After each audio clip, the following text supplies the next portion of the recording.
السلام عليكم ورحمة الله وبركاته. ربي في رسول آتي فيديو كنا شير بالأساليا ساليا براناكا والله ناجي سارني أسكيزة تبدني لو كام سنيرو سلكي نركب ردني تراني ولا ميك أنا كده ربي في رسول آتي جولة سودي كيس جرتن من كان أنا باسا دوانجرا وبلتي كوسا جزارني سبب بيكوتي ربي أنا كوا نمني ربي سراتن نمني قويا قيامت من ربي برسولي الآتي جيرنا ولا وبلتي كوسا جزارني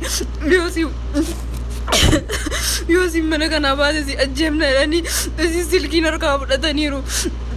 ربي الآتي لو قد فيديو رابارا نمني ربي سراتن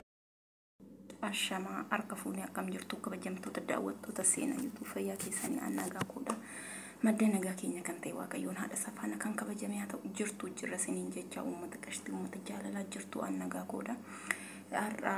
waan nama gaddisiisu waan obboloota koo mana namaa keessa hojjettan hunda keessaniif kan itti toleet miidiyaa kanarra nama arrabsaa oolaa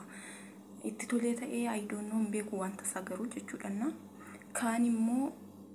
imboa yeroo boo argita kan immoo yeroo bakka waan jireenyi biyya ormaa jechuun akkuma jireenya biyya lafaa buraa akkana jechuudha obboloota koo mana namaa keessa jirtan obboleetti tokko baay'ee takkan boochu baay'ee tokko kan boochu kan nama gaddisiistu baay'ee tokko jechuudha waaqayyoon dhugaa waaqayyoo inna biyya nama baasu yoo nama jaalati jechuudha waaqayyoon bakka nagaa bakka gaarii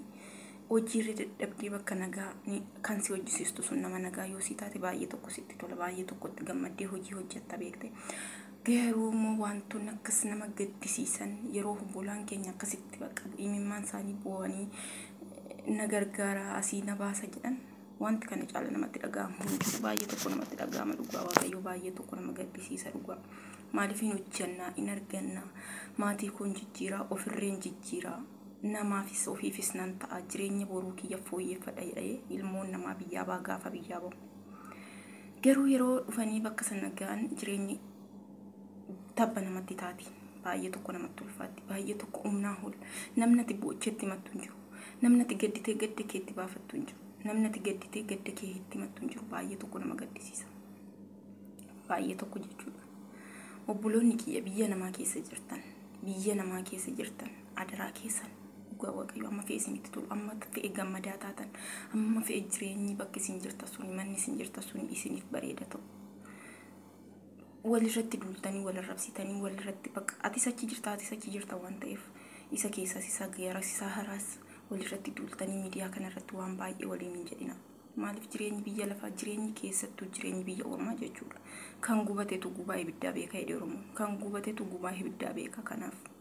jireenyi biyya ormaa jechuun ibidda baaqilaa danfa keessa baate kanaaf baay'ee tokko nama gaddisiisa dhugaa anaa miti jette obboleetti koo irratti dhaadachaa jiru obboleetti koo irratti dhaadachaa jiru anaa muti ani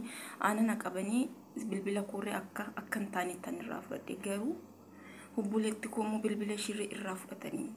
bakka isheen jirtu waan isheen taatee jirtu hin beeku yoo isheen mana kana baate obboleetti keerree siinree si ajjeefna jedhanii obboleetti kootiin ilaala sababa nama tokkootiin namni tokko du'a biyya ormaatti jechuudha akkasi biyya keessatti simboonya biyya ormaatti simboonya yeroo eessatti simboonya achitti simboonya gaddi gadduma jechuudha kanaaf baay'ee tokko nama gaddisiisa dhugaa waaqayyo jechuudha ani obboleetti sana hargee obboleetti akkasitti boochuu sana hargee baay'ee tokko sammuun koo na miidhamee dhugaa waaqayyo dubbachuudhaaf jechuudha kanaaf jireenyi biyya ormaa jechuun baay'ee tokko cima akka biyya keessa yeroo laallu miti akka biyya keessa yeroo jiru laallu miti dhugaa waaqayyo jechuudha jireenyi biyya ormaa baay'ee tokko cima baay'ee tokko ulfaata baay'ee tokko bakka bu'aa ba'ii hedduu qaba yoo gadditerree yoo boocherree bakka achumatti waan barbaadde taata malee namni si argu namni ayisuush sin jedhu hin jiru kanaaf baay'ee tokko na gaddisiiste dhugaa mujayyittiin jechuudha baay'ee tokko nama gaddisiiste dhugaa waaqayyo baay'ee tokko jechuudha maaliif maatiin ijoolleen keenya lamaan biyya arabaa deeman biyya alaa deeman bakka isaan kan eegan maallaqa isaan kan eegan bakka soorummaa abdii ta'uu abtaanii ta'uu bakka intallee beluu biyya ormaa jirtu jedhan bakka